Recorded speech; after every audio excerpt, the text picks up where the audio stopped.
It's off to work we go. For supper that evening, my grandmother had a plain omelet and one slice of bread. I had a piece of that brown Norwegian goat's milk cheese. I don't know how to say this word. Known as this word here, which I had loved even when I was a boy. We ate in front of the fire, my grandmother in her armchair and me on the table with my cheese on a small plate. Grandmamma, I said, now that we have done away with the Grand High Witch, will all the other witches in the world gradually disappear? I'm quite sure they won't, she answered. I stopped chewing and stared at her. But they must, I cried. Surely they must. I'm afraid not, she said. But if she's not there any longer, how are they going to get all the money they need? And who is going to give them orders, and jazz them up at the annual meetings, and invent all their magical formulas for them? When a queen bee dies, there is always another queen in the hive ready to take her place, my grandmother said. It's the same with witches. In the great headquarters where the Grand High Witch lives, there is always another Grand High Witch waiting in the wings to take over, should anything happen. Oh no, I cried.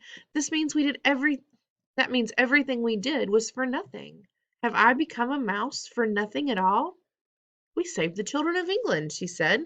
I don't call that nothing. I know, I cried, but that's not nearly good enough. I felt sure that all the witches of the world would slowly fade away after we got rid of their leader. Now you tell me that everything is going to go on just the same as before? Well, not exactly as before, my grandmother said.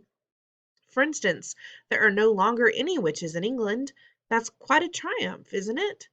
But what about the rest of the world? I cried. What about America and France and Holland and Germany?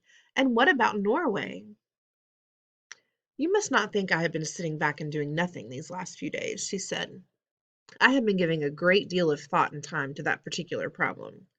I was looking up at her face when she said this, and all at once I noticed that a little secret smile was beginning to spread slowly around her eyes and the corners of her mouth. Why are you smiling, Grandmamma? I asked her. I have some rather interesting news for you, she said. What news? Shall I tell it to you right from the beginning?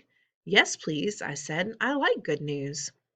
She had finished her omelet, and I had had enough of my cheese. She wiped her lips with a napkin and said, as soon as we arrived back in Norway, I picked up the telephone and made a call to England. Who in England, Grandmamma?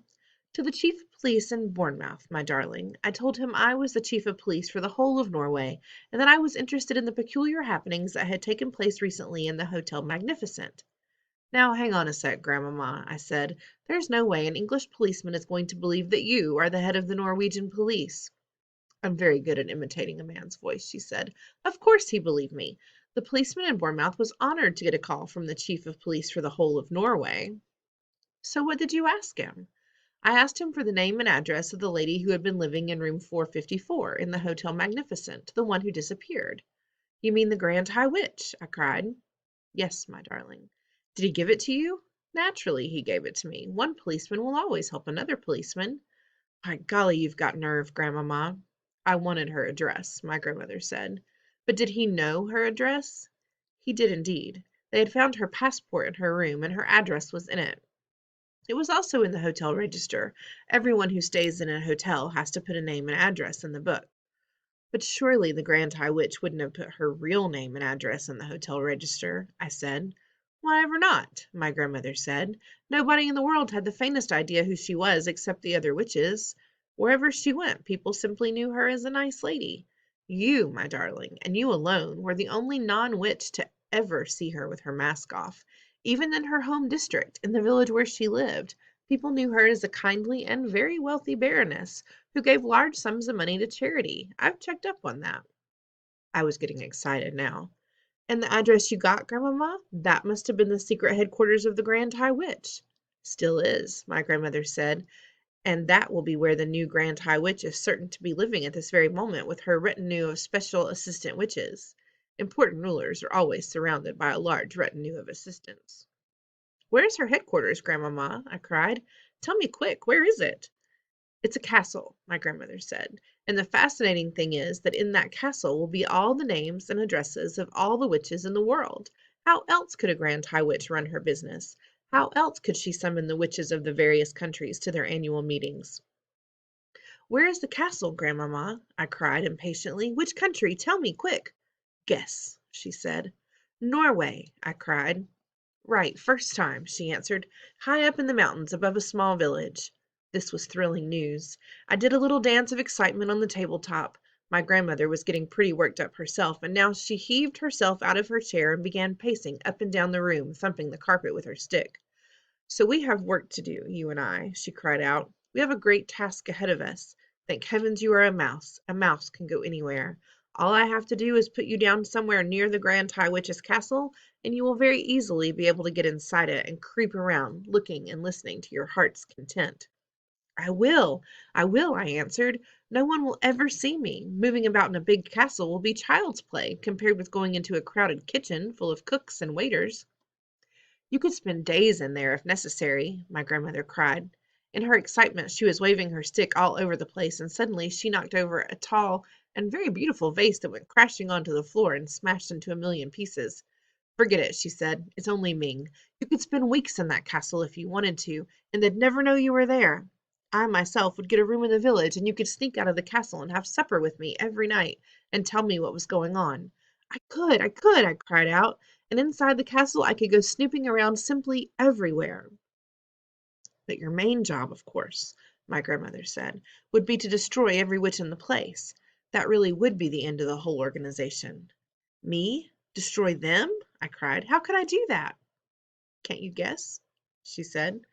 Tell me, I said. Mouse Maker, my grandmother shouted.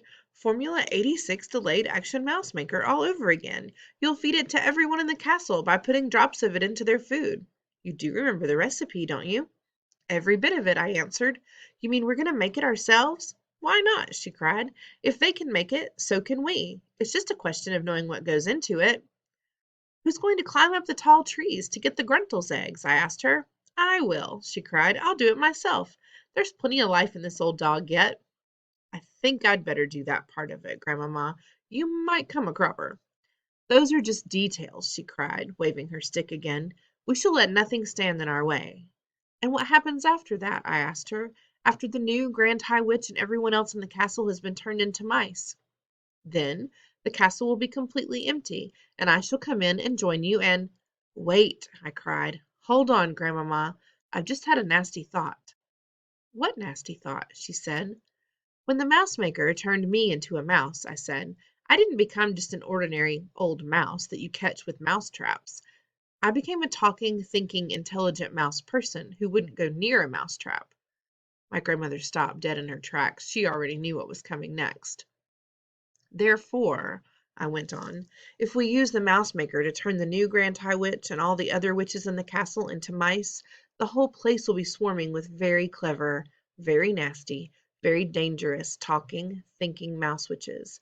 They'll all be witches in mouse's clothing, and that, I added, could be very horrible indeed.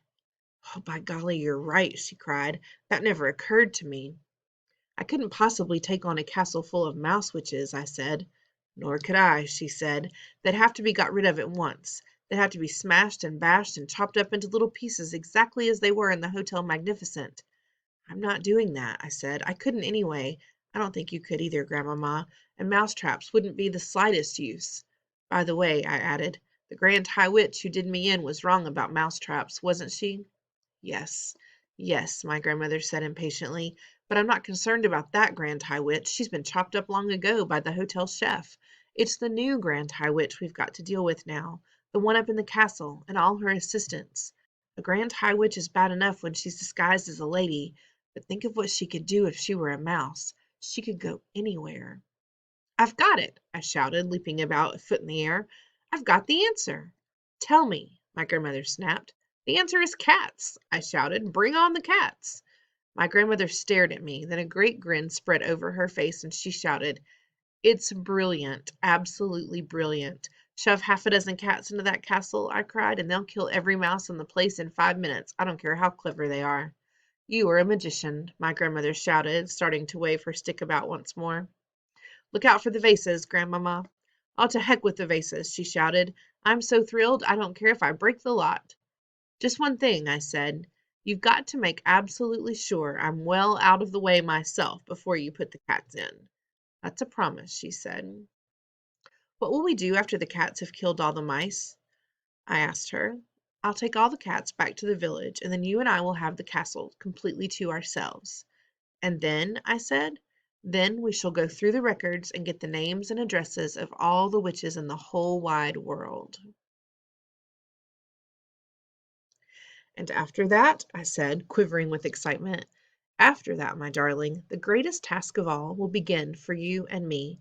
We shall pack our bags and go traveling all over the world. In every country we visit, we shall seek out the houses where the witches are living. We shall find each house, one by one, and having found it, you will creep inside and leave your little drops of deadly mouse maker in the bread or the cornflakes or the rice pudding or whatever food you see lying about. It will be a triumph, my darling, a colossal, unbeatable triumph. We shall do it entirely by ourselves, just you and me. That will be our work for the rest of our lives. My grandmother picked me up off the table and kissed me on the nose. Oh my goodness, we're going to be busy these next few weeks and months and years, she cried. I think we are, I said, but what fun and excitement it's going to be. You can say that again, my grandmother cried, giving me another kiss. I can't wait to get started. And that's the end.